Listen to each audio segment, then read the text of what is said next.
palavra de Deus diz em Romanos 8, primeiro: portanto agora nenhuma condenação há, nenhum juízo há, para aqueles que estão em Cristo Jesus, que não andam segundo a carne, mas segundo o Espírito. Hoje você não vive mais em conformidade ao desejo da tua carne. Hoje você não vive mais pelo pecado, você não vive mais pelo erro, hoje você vive pelo Espírito. E a palavra está dizendo que não tem condenação. Sabe por que não tem condenação? Preste muita atenção, irmãos, no que eu estou ensinando, por favor.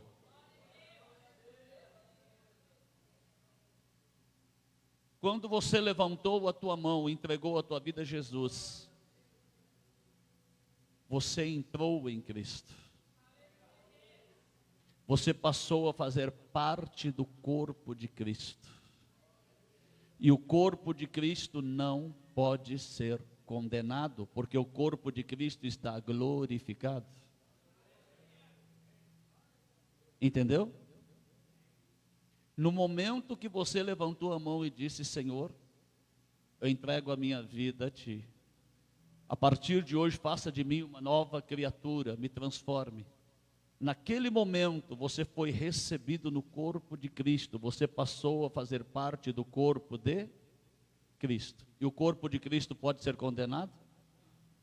Não. O corpo de Cristo está glorificado. A menos que você saia, a menos que você deixe o corpo de Cristo, a menos que você se afaste da presença do Senhor, aí tem condenação. Mas enquanto você estiver na presença de Deus e você ser guiado pelo Espírito, nenhuma condenação há. Ninguém pode te condenar, nem o homem, nem a mulher, nem os principados, nem a potestade, nem os demônios, porque você está em Cristo. Quem entendeu, diga amém. Aleluia. Nós vemos, irmãos, que muitas pessoas têm se intitulado profetas, né? Amós 3,7 fala que Deus não fará coisa alguma na terra sem antes comunicar, falar através dos seus santos profetas. Profeta quer dizer porta-voz de Deus, aquele que fala por Deus. Está muito distante. O profeta de ofício é aquele que profetiza para autoridades. O profeta de ofício é aquele que profetiza para cidades, estados, nações. Este é o profeta de ofício. E às vezes ele fica o ano inteiro sem falar nada. Mas quando Deus manda, ele fala. Dom de profetizar é o que muitos têm dito que tem, mas será que tem mesmo? Porque muitos profetizam da sua mente, do seu coração e do seu espírito. Está lá em Ezequiel 13. Muitos estão tendo sonhos e falando que são sonhos de Deus, e nem todo sonho é de Deus. Sabia disso? Nem todo sonho é de Deus. Sonho pode ser desencargo do subconsciente, do inconsciente e da tua mente. Nem todo sonho é revelação de Deus. Lá em Jeremias 29:8, o que é que fala? Não dê ouvidos aos profetas que estão tendo sonhos e adivinhações, porque eu não vos enviei. O que é que eles estavam falando? Que era para o povo de Israel se preparar para voltar para Israel, porque Deus iria tirá-los. e Deus falou: vocês vão ficar 70 anos aí. 70 anos. Vocês vão ficar aí escravizados, vocês vão ficar como estrangeiros na Babilônia durante 70 anos. Você vai ver a palavra adivinho na Bíblia várias vezes. Quem já viu a palavra adivinho na Bíblia várias vezes? Antigamente essa palavra era boa. Quando falava adivinho, não era de adivinhação por espíritos malignos, mas era através do Senhor, que Deus dava a revelação. Isto que queria dizer, adivinho era alguém que recebia revelação de Deus para entregar para as nações, para os reis, para as autoridades, enfim. Como que eu sei que o profeta é verdadeiro? Como que eu descubro? Porque todo mundo pode dizer que está falando em nome do Senhor. Mas como que eu sei que o profeta é verdadeiro? 1 Samuel 3,19. E Samuel crescia na presença de Deus. E nenhuma das palavras que disse Samuel caiu por terra. Nenhuma palavra que Samuel disse, mesmo quando não era assim, assim diz o Senhor, quando ele falava dele mesmo. O profeta que é profeta, às vezes ele fala assim diz o Senhor, e às vezes ele fala pela minha palavra, pela palavra do próprio profeta, e Deus assina embaixo. Como que eu sei que o profeta é verdadeiro? Nenhuma palavra que o profeta fala cai por terra, todas elas se cumprem na presença de Deus e na presença dos homens. Quando Eliseu chamou a Geazi e falou: vê o que a sunamita não tem. Ah, ela só não tem filho. Ele não chegou para ela e falou: assim diz o Senhor, você vai ter um filho. O que ele falou? Por esses dias você dará à luz e terá um filho. A palavra saiu da boca dele, Deus confirma. Elias, quando Israel estava entregue ao pecado, por causa de Jezabel e de Acabe, que induziram o povo a perseguir os profetas de Deus, e tiraram o foco da adoração em Deus e colocaram o foco na adoração em Baal. Elias foi lá e disse: pela minha palavra, disse Elias,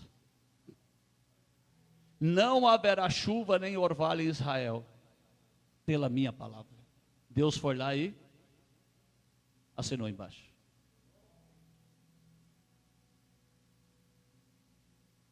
Alguém falou alguma coisa para você, através de uma profecia, através de algo que ele fala que é profético. Se é Deus falando, e se ele é um profeta, se ela é uma profeta, vai se cumprir no tempo de Deus, em nome de Jesus. Vai se cumprir. Assim você conhece um verdadeiro profeta, uma verdadeira profetisa. Amém? Pessoas que verdadeiramente são levantadas por Deus para profetizar. Agora é diferente, irmãos. Esse negócio aí que muitos ficam falando: eis que Deus vai te dar um carro, eis que Deus vai te dar uma casa, eis que Deus vai te dar isso, isso aí não é profecia. Isto não é profecia. A profecia, ela traz um peso de glória. E a profecia, ela vem com um propósito. Com um propósito. E é por isso que nós temos que aprender a julgar a profecia. Orar e buscar de Deus se aquela profecia verdadeiramente vem da parte de Deus. Primeira coisa que eu já disse, para você saber se o profeta é de Deus, nenhuma palavra que sair da boca dele vai cair por terra. Segunda coisa, Deus nunca vai ir em contra a palavra dele. Tudo que Deus for falar vai ter respaldo aqui na palavra. Vai ter respaldo na palavra. Se alguém chegar para entregar uma profecia ou uma revelação, seja o que for, que não estiver dentro da palavra de Deus, repreenda e não receba. Não receba. Porque Deus vela pela sua palavra. Toda profecia tem que ter respaldo da palavra de Deus. Tem que ter respaldo da palavra de Deus. Deus nunca vai trazer uma profecia para te deixar amargurado, entristecido, deprimido, deprimida, abatido. Não, apóstolo, não. Mesmo que a profecia da parte de Deus seja exortação, você vai ter paz. Você vai ter paz. Você não vai sentir tristeza. Você não vai sentir angústia. Você não vai sentir depressão. Você não vai sentir medo. Porque mesmo que se for uma palavra dura contra a tua vida, eu quero dizer para você que Deus é amor. Deus é amor. Você sabe qual é o filtro do profeta? Qual é o filtro de quem está entregando a profecia? Tem que ser o filtro chamado amor. Vou dar 2 exemplos para vocês. 2 exemplos. Profeta Jonas. Ok? Primeiro ele quis se acovardar.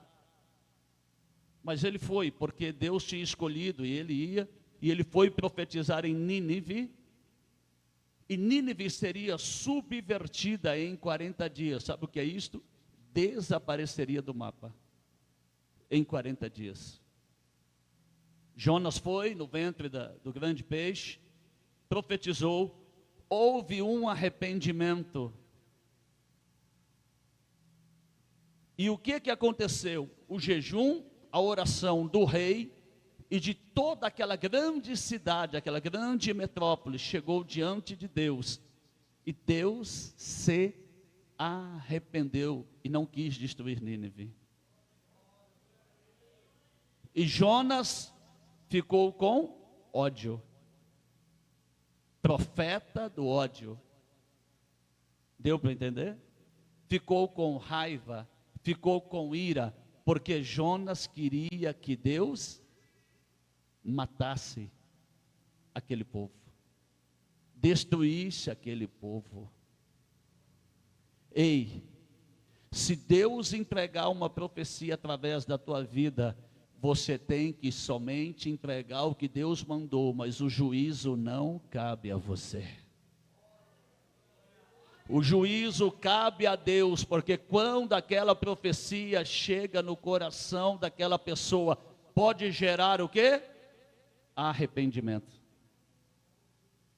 Arrependimento, a pessoa se arrepender, a pessoa se humilhar. E ali Deus mudar o decreto. Então muitos profetas estão com o filtro do ódio e não com o filtro do amor. Eles querem que Deus mate, eles querem que Deus destrua, eles querem que Deus aniquile, eles querem que Deus aleje. Muitos estão pensando assim, sabe por quê? Porque eles não veem como vê Deus. Jonas ficou revoltado e chegou a pedir a morte. Deus matou Jonas? Matou? Não, Deus mandou um exemplo muito simples para ele. Jonas estava fadigado pelo sol, e na noite, quando Jonas dormiu, Deus fez com que uma parreira de abóbora nascesse sobre ele. e fez uma sombra, coisa mais gostosa. No outro dia, Jonas olhou e falou: nossa, obrigado, Deus, graças te dou por esta sombra, né? Jonas ficou feliz, aquele vento fresquinho, Jonas debaixo da parreira. Na outra noite, Deus mandou um verme, e o verme destruiu a parreira. E quando Jonas viu no outro dia que acordou e veio o vento, o sol quente, ele pediu que a morte de novo. O cabra que queria morrer, né? Pediu a morte de novo. Por que que o Senhor fez isto com a minha parreira, com a minha sombra? Deus olhou para ele e falou: você está se doendo por algo que você não criou, que você não gerou, que nasceu e morreu. Você está se doendo por causa de uma planta que não tem vida, que não tem alma. Imagine eu por toda aquela cidade. Assim como você sentiu que essa planta morreu, eu iria sentir como que toda aquela população morresse sem a minha presença. Deus mostra para ele o quê? Que o verdadeiro propósito de Deus nunca é matar ninguém, nunca é destruir ninguém, nunca é acabar com ninguém. O verdadeiro propósito de Deus é trazer salvação, trazer arrependimento, trazer vida. Trazer vida. Este é o verdadeiro propósito de Deus. Trazer vida. Pessoa que fica torcendo pela destruição do outro. Pessoa que fala: não, mas Deus me usou, tem que acontecer. Ei, Deus te usou, sossegue, deixe o resto que Deus vai fazer, ou juízo, ou vai liberar perdão mudando o decreto. E nós vemos lá em 2 Reis, capítulo 20, e também em Isaías 38, o rei Ezequias adoece do quê? De uma enfermidade mortal. Sabe o que é isso? Incurável, sem cura. Ele adoece desta enfermidade, e Deus manda o profeta Isaías, e o decreto era de morte, sim ou não? Assim diz o Senhor: põe em ordem a tua casa, porque morrerás e não viverás. Ezequias orou ao Senhor e disse: Senhor, peço-te que lembre-se que andei e fiz o que era reto aos teus olhos. Fiz o que era reto. O que Ezequias fez, irmãos, de reto? Ele destruiu os altares do inimigo, os altares de Baal que estavam nos lugares altos. Ele destruiu os cultos a Baal. O que ele fez de errado? Pegar o que era consagrado a Deus e mostrar ao rei da Síria. Foi o que ele fez de errado. Mas ele falou: Senhor, lembra-se que fiz o que era certo. E ele virou para a parede e chorou muitíssimo. Em Isaías 38 não fala, mas em 2 Reis 20 fala. Em 2 Reis 20 fala que Isaías estava ainda no pátio, e Deus falou para ele: volta, vai e dize, assim diz o Senhor, ouvi a tua oração e vi as tuas lágrimas, e acrescentarei a ti 15 anos de vida, e livrarei a ti e esta cidade das mãos do rei da Síria. Isaías não falou: não, senhor, não vou não. O senhor falou que vai matar, mata, acaba com esse cabra aí, Senhor. Não, Isaías foi lá, com o filtro do Espírito Santo, o filtro do amor, e ali ele fez o quê? Assim diz o Senhor, ouvi a tua oração e vi as tuas lágrimas. O verdadeiro profeta não vai querer o seu próprio juízo, porque ele sabe que o juízo não cabe a ele. Ele apenas vai dizer o que Deus está dizendo, falando, e o juízo ou a misericórdia cabe a Deus, cabe ao Senhor. Deixa eu te falar uma coisa, irmão. Muitas das vezes, nós cometemos, eu já cometi esse erro no passado, de chegar para alguém e dizer: olha, Deus manda dizer que é a última oportunidade que Ele está te dando. E aí foi a última oportunidade? Foi? Não foi. Não foi. Porque Deus, Ele vai sempre procurar usar de misericórdia para que nenhuma alma se perca. Quem já ouviu esta palavra que era a última oportunidade que você estava recebendo? Levanta a mão. Foi a última oportunidade? Ah, mas eu me humilhei. Mas não foi a última oportunidade. Alguém chegou para um rapaz que lutava contra o vício das drogas. E ali toda a família servia a Deus, aquele rapaz lutando para se libertar. E ali, alguém chegou e falou, assim diz o Senhor, essa é a última oportunidade, se você cair, você vai morrer. O jovem ficou firme por um tempo, mas depois teve uma recaída e caiu. E a família toda ficou apreensiva, porque, segundo o profeta, ele iria morrer, e não morreu, voltou para Jesus. Caiu de novo. Morreu? Não. A misericórdia do Senhor dura para sempre, irmãos. E se renova a cada manhã. Lamentações capítulo 3, verso 22, se não estou equivocado. Se renova a cada manhã. Deus não vai querer te oprimir, irmão, para você servir a Ele. Sabia disso? Deus não vai querer te oprimir, eu vou te matar se você não me servir, não. Deus quer que você o sirva por amor. Por amor, irmãos. Se o próprio diz, o Senhor Jesus diz que não é por força nem por violência, mas é pelo Espírito do Senhor. A palavra diz que não é por força nem por violência, mas pelo Espírito do Senhor. Esse negócio que muitos chegam e vão dizer, olha, assim Deus está dizendo, vai te colocar numa cama, vai te arrancar a perna, vai te arrancar o braço, vai... Irmãos, nenhuma profecia vai trazer para você um peso que vai te angustiar.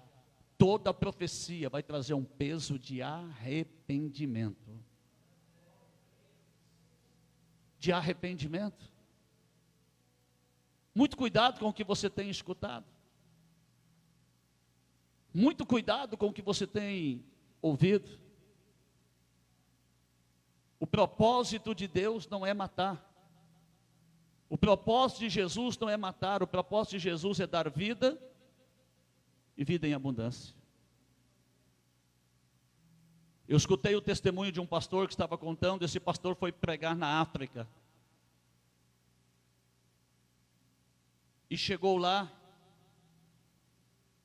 Deus falou para ele de uma irmã que estava lá. E o Senhor falou, olha, o Senhor está me dizendo que você vai engravidar, você vai ter um filho homem e vai ser uma bênção para a tua vida. Aquela irmã começou a chorar, terminou o culto, aquela irmã não parava de chorar, e aquela irmã chegou para o pastor chorando, mas não era um choro de alegria, era um choro de tensão. Ela estava tensa.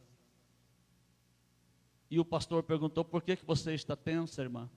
Não, porque a irmã da intercessão, a irmã fulana de tal, que é da intercessão, que diz que profetiza, ela falou que eu vou ter uma filha, e essa filha ia nascer com problema de síndrome de Down.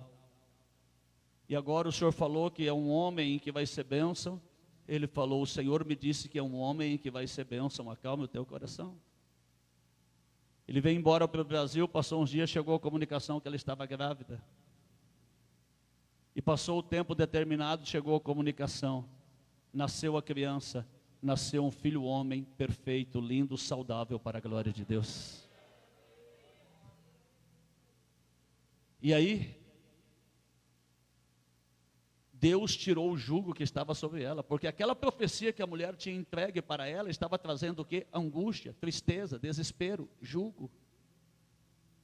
Vocês estão entendendo, irmãos? Abre a tua Bíblia em 1 Coríntios, capítulo 14.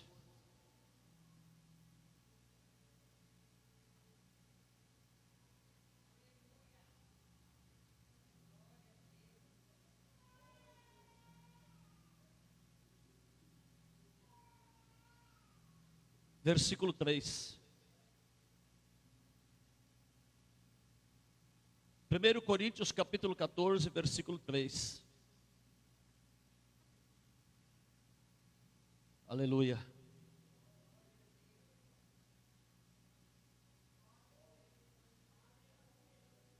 Glorificado é o nome do Senhor.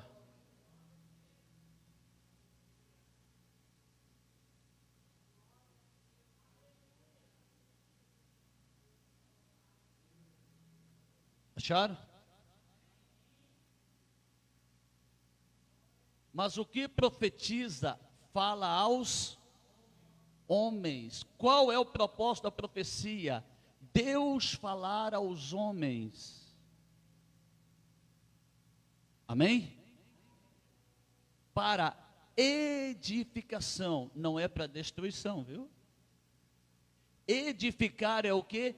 Construir. Para te edificar, te construir um vaso na presença de Deus, te edificar na presença de Deus. Vamos lá?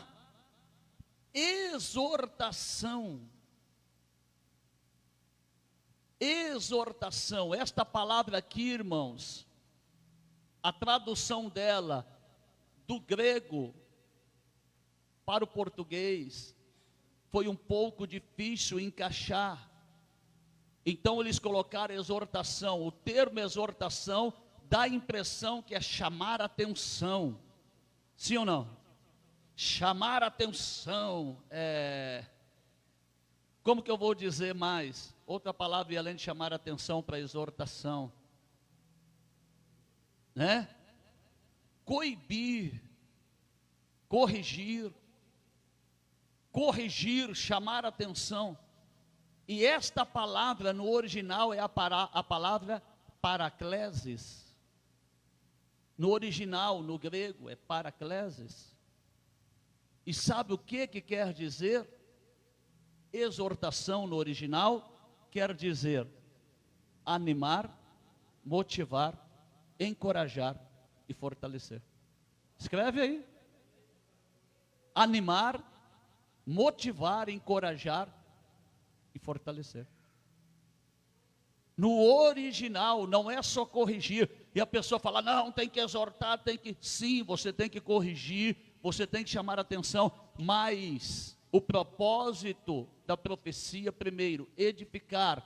E além de corrigir, também animar, motivar, encorajar e fortalecer. Deu para entender? Tem pessoa que fala, não, eu estou aqui hoje, eu vou bater com cajado. Né, irmãos? Não conhece a palavra de Deus. E também, né, consolar, que é o mesmo que confortar. Amém?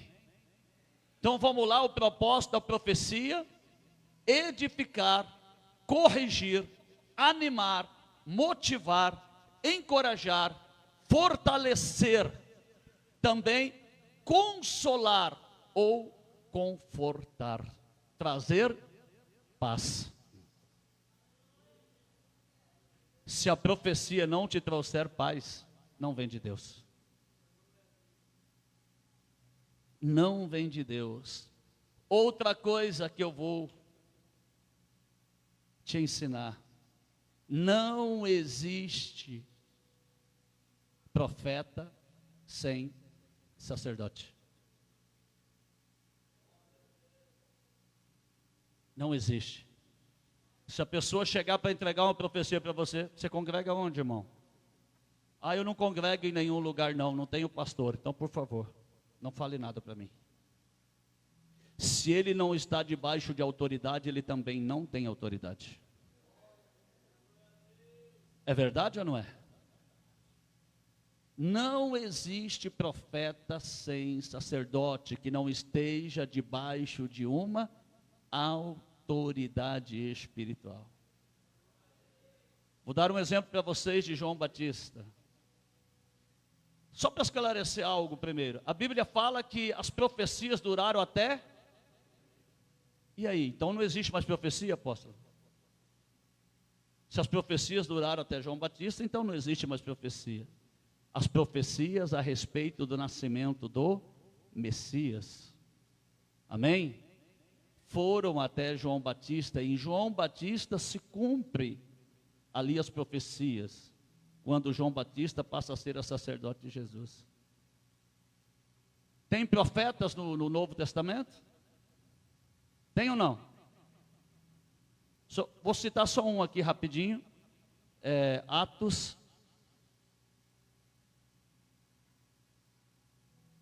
glória a Deus, 17, aliás 11, Atos 11, 27, para vocês verem como tem profetas. E lá em Efésios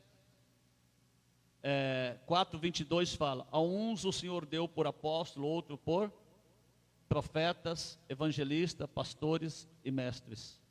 Ok? Hoje nós temos os profetas da igreja do Senhor. Ok? Atos 11, 27. E naqueles dias desceram profetas de Jerusalém para... Ok? E levantando um deles por nome Ágabo, dava a entender pelo Espírito que haveria uma grande fome em todo o mundo.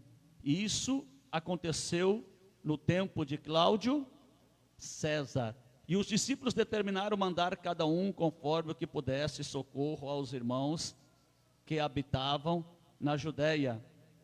O que eles com efeito fizeram, enviando-o aos anciãos por mão de Barnabé e Saulo. Ok? Então aqui você vê profeta no Novo Testamento. Amém? Então, irmãos, eu não vou falar a respeito disso, da grande fome que houve por causa do tempo. Mas vocês sabem que nos anos 70, o que aconteceu? Jerusalém foi destruído, o templo foi destruído, e eles tiveram que fugir. Ok? Roma destruiu a Judéia, destruiu, e ali aconteceu tudo isto que o profeta falou, certo? Então João Batista, muitos dizem: João Batista foi um que foi ungido lá no meio do deserto, Deus ungiu João Batista lá no meio do deserto. Conhece nada da Bíblia? Nada. Vamos começar pela história de João Batista. João Batista era filho da prima de Maria, chamada Isabel, cujo esposo era um sacerdote chamado Zacarias. E os dois eram velhos. Isabel era estéril. Ok? Isabel não podia ter filhos, era estéril. E ali o que aconteceu? No turno dos sacerdotes, coube a Zacarias o quê? Ministrar na presença do Senhor. Coube a ele entrar no Santo dos Santos para oferecer o sacrifício. E Zacarias começou o quê?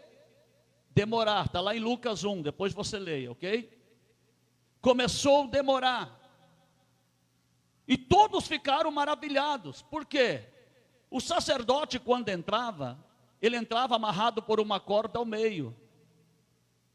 Porque se ele morresse, eles iriam tirar para fora. Talvez até tentaram puxar Zacarias de lá, pensando que ele estava morto, mas ele deu uns puxão na corda de volta e falou: ei, estou aqui, fica tranquilo aí. Ok? Porque ele se demorou muito. Por que ele se demorou? Quem apareceu para ele? O anjo Gabriel. O anjo Gabriel e disse: olha, a tua mulher Isabel, que é estéril, vai conceber e vai dar à luz a um menino, e ele será cheio do Espírito Santo de Deus. E ali Zacarias duvidou.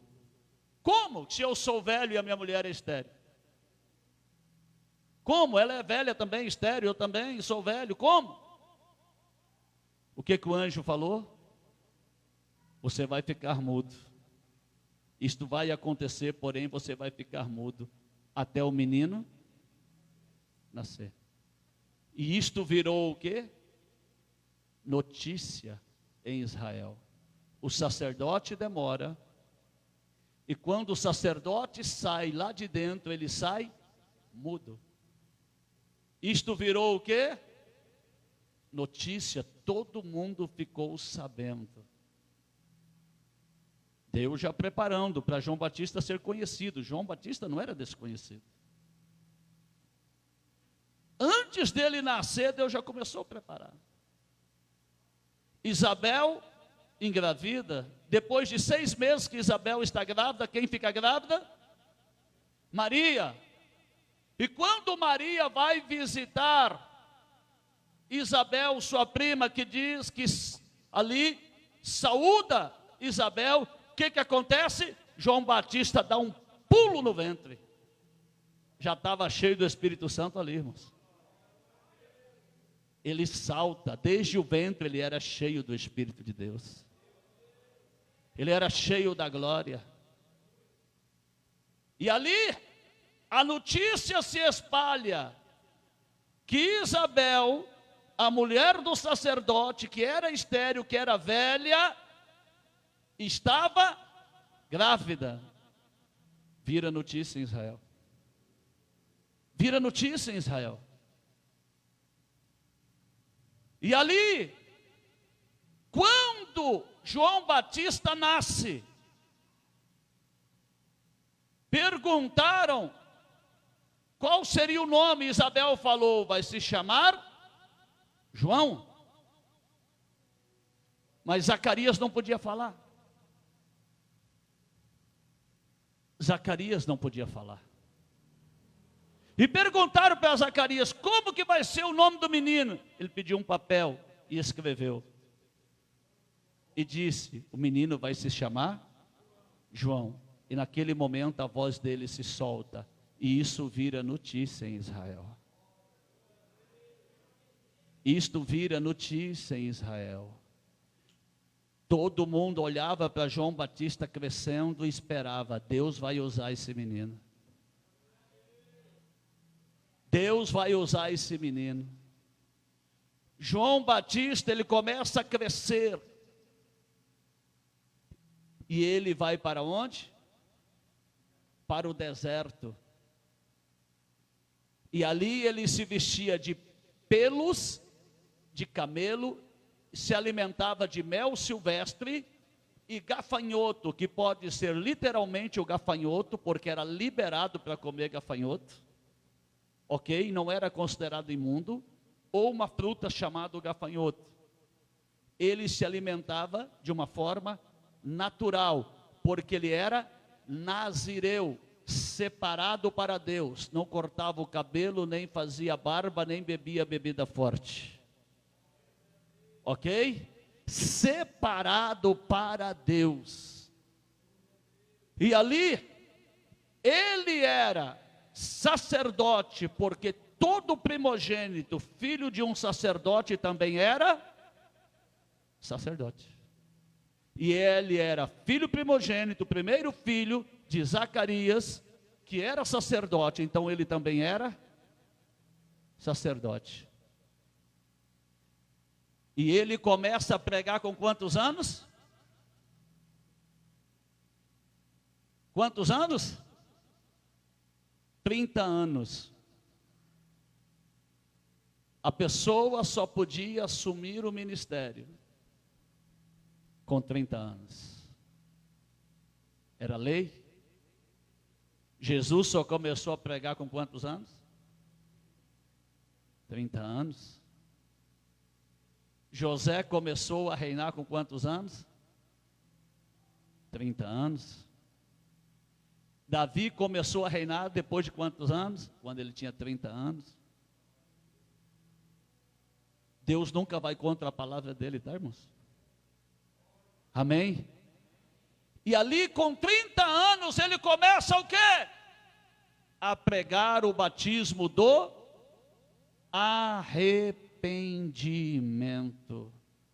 E por que as pessoas iam? Olha, João Batista começou a pregar, vamos ouvir o que ele tem para dizer. Porque todo mundo há 30 anos estava esperando para ouvir o que João Batista tinha para dizer, para falar. E o que ele começa a dizer? Para se arrepender e preparar o caminho e dizer: você acha que é só aquela vez que ele falou ali que está na Bíblia? Olha, o que vem após mim é mais poderoso do que eu não sou digno de desatar a sua sandália. Este é primeiro do que eu, é antes do que eu, e este vos batizará com o Espírito Santo e fogo. Não foi a primeira vez. Toda vez que ele ia pregar, ele falava: eu não sou o Cristo, eu estou preparando o caminho para o Cristo. Em breve vocês vão conhecer o Cristo, em breve vocês vão conhecer, aleluia, aquele que é o Salvador, aquele que tem a pá na sua mão, que vai limpar toda a eira, que vai perdoar os pecados, que vai apagar as transgressões, aquele que vai fazer das pessoas novas criaturas. E João Batista prega. E qual era a mensagem de João? Jesus! Que eles crescem que Jesus estava vindo para começar o ministério. Aleluia! E de repente está João no Jordão. Quem vem chegando? Jesus. Lá vem chegando Jesus. Lá em João, acho que é capítulo 1, diz: eis aí o Cordeiro de Deus que tira o pecado do mundo. João não vê Jesus, ele vê o Cordeiro. Ele já vê o sacrifício da vida eterna. Aleluia. Glorificado é o nome do Senhor. E Jesus chega: João, me batiza. João fala: o pecador aqui sou eu. Jesus fala: eu sei, João, que você é o pecador, eu sei quem você é e você sabe quem eu sou, mas vamos trocar de lugar. Fica no meu lugar, eu fico no teu, só para cumprir a justiça divina, para ficar como exemplo para todos. E ali, João aceita e João batiza Jesus. João batiza Jesus. E de repente os céus se abrem e ouve-se uma voz que diz: este é meu filho amado em que tenho prazer. E vem o Espírito Santo sobre Jesus. Aleluia. Eu acho que é Mateus 11 que fala. Se não for, leia toda a Bíblia que você acha. Ok? Que dos nascidos de mulher, ninguém é maior do que João Batista. Naquela época Jesus: olha, de todos os nascidos de mulher, ninguém é maior do que João Batista. Mas o menor, no reino dos céus, é maior do que João Batista. Por quê, irmãos? Qual foi o milagre que João Batista operou? Eliseu operou milagres, Elias operou milagres, Moisés viu Deus pelas costas. Nós vimos grandes homens de Deus dentro da Bíblia.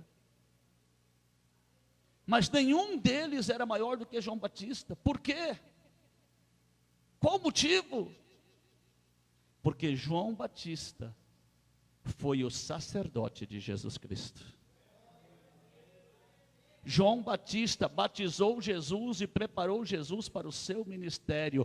Nem Jesus começou o ministério sem ter um sacerdote. João Batista foi o sacerdote de Jesus. Ele batizou Jesus, ele pregou, ele falou, e ele disse: eis aí, ó, esse aqui é o Cristo, este é o Cordeiro de Deus. Aleluias. 11:11, né? Mateus 11:11. Então não estava errado não. Ok? Então, irmãos, e por que que o menor no reino do céu é maior do que ele? Por quê? Porque hoje o Espírito Santo habita dentro de você. O Espírito Santo habita em nós. Hoje o Senhor vive em nós, Ele está em nós. Hoje nós não estamos preparando o caminho para o Cristo vir na terra, mas para Cristo arrebatar a igreja. João Batista só teve um erro. Qual era o propósito de João Batista? Preparar o caminho. Só isso. Quando ele batizou Jesus, o que ele tinha que ter falado? Olha, a partir de agora até eu vou segui-lo. Mas João Batista continuou. Jesus, irmãos, respeita tanta autoridade, que lá em Marcos, acho que é 1,14 ou é 1,15, fala que depois que João Batista foi morto, Jesus começou a pregar dizendo: arrependei-vos, porque a vós é chegado o reino dos céus. Jesus só começou a pregar depois da morte de João Batista, porque Jesus respeitou a autoridade que estava na vida dele. Aí tem pessoa que não quer respeitar a autoridade. Quem não respeita a autoridade não respeita Deus. 1,14, né? Quem não respeita a autoridade não respeita Deus. Vou dar um exemplo da terra. Você pode chegar em um juiz e repreender o juiz? Pode? Nem falar com ele você fala. Sim ou não? Para você falar com o juiz, dependendo da situação, você tem que estar acompanhado de um advogado. Advogado. A autoridade tem que ser respeitada. A autoridade tem que ser respeitada. Aí tem pessoa que fala: não, Deus está na minha vida. E ele está debaixo da autoridade do pastor ou do apóstolo, está debaixo da autoridade lá do seu líder, e ele quer ir lá e dizer que ele vai repreender o seu líder. Nenhuma repreensão vem de baixo para cima, toda repreensão vem de cima para baixo. Vem de cima para baixo. Você não tem autoridade no mundo espiritual dada por Deus para repreender o teu líder, para falar algumas coisas ao teu líder. Não. Ah, mas Deus está me mostrando. Então é para você orar, para você buscar e pedir a misericórdia de Deus sobre a vida do teu líder, sobre a vida do teu pastor, sobre a vida da tua pastora. É assim que funciona. É assim. Você já viu na Bíblia, a menos que Deus faça igual fez com a jumenta, porque o profeta estava cego, e para ele não morrer, Deus usou uma jumenta. Ok? A menos. Mas caso contrário, se Deus quiser repreender uma autoridade, Deus vai usar uma autoridade sobre a vida dele, uma autoridade sobre a vida dela. Aí tem um irmão que está 30 dias na igreja, quer chegar aqui, quer exortar a igreja, quer repreender a igreja, quer falar isso, falar aquilo. Ei, você não tem essa autoridade no mundo espiritual. Você não tem essa autoridade. Porque Deus não tira a autoridade daquele ao qual Ele deu. E tem uma coisa: ainda que teu líder esteja errado, se você falar mal dele, quem vai morrer é você. Sangue de Jesus tem poder, eu te provo dentro da Bíblia. Lá em Gênesis, Abraão vendeu a esposa para Abimeleque. Deus feriu Abimeleque. E Deus falou o que para Abimeleque? Eu vou te matar. Mas Senhor, porventura o Senhor matará uma nação justa? O Senhor vai matar uma nação justa? Não fui eu quem pecou, fui ele. Ele quem pecou, ele quem errou. Foi ele que vendeu a mulher para mim. E o Senhor vai me matar? o Senhor disse: vou te matar. Você vai pedir para ele orar por você, e ainda vai pedir para ele orar por você, para que eu não te mate. Abraão estava errado, Abimeleque estava certo, e Deus iria matar o quê? Abimeleque. Por quê? Porque Deus agora tinha colocado a autoridade dele sobre Abraão, mudando o nome de Abrão para Abraão, colocando a letra H. A letra H, no hebraico, quer dizer rei, que simboliza o Espírito Santo. E o que o Senhor falou? Ele é profeta, vai ser ele que vai orar. Então, se você se levantar contra a autoridade, quem pode morrer é você, porque Deus nunca vai matar uma autoridade. Sabe por quê? Porque senão seria reino dividido, e um reino dividido não prospera.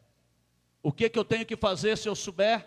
Eu posso chegar e conversar, aconselhar, orar, mas se levantar contra não, porque quem morre é aquele que não tem autoridade, porque aquele que tem autoridade, mesmo que esteja errado, Deus vai preservar. Quem entendeu? Muito cuidado com o que você fala, com o que você diz. Ah, mas não deveria ser assim. Vai questionar Deus, porque é o que a Bíblia diz. É o que a Bíblia diz. Então, meu irmão e minha irmã, Deus te levantou, Deus me levantou nesta terra com um propósito. Cada um tem o seu chamado. Não queira se colocar em uma posição que Deus não te colocou.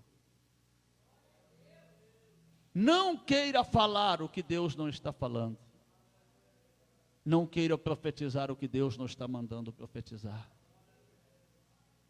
O dia que você for abrir a boca para dizer algo, que você diga na convicção que verdadeiramente é Deus que está falando. Porque cada palavra ociosa que sair da nossa boca será cobrada, diz a palavra de Deus. Examine os espíritos, ore, busque ao Senhor. Senhor, verdadeiramente foi o Senhor que falou, verdadeiramente. Senhor, será que verdadeiramente eu estou fluindo na profecia ou é algo meu? Irmãos, se Deus vai te usar, lembre-se sempre disto, não é para você ser exaltado, não é para você ser glorificado. Se Deus vai te usar, não é para você ser o centro das atenções. Se Deus vai te usar, é para o nome dele ser glorificado. Quem entendeu a palavra de Deus, pode aplaudir e glorificar o nome do Senhor.